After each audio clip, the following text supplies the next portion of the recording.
Dieses zum Kauf angebotene 7-Zimmer-Einfamilienhaus befindet sich in Kassel. Das im Jahr 1980 erbaute Gebäude wird über eine Zentralheizung beheizt.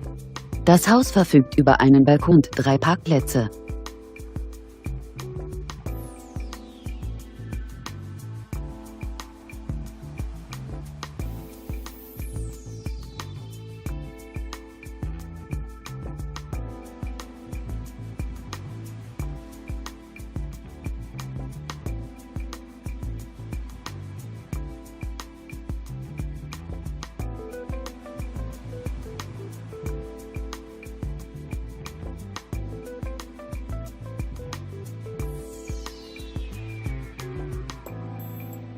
Auf einer Grundstücksfläche von ca. 998 Quadratmetern weist das Objekt eine Wohnfläche von ca. 210 Quadratmetern auf.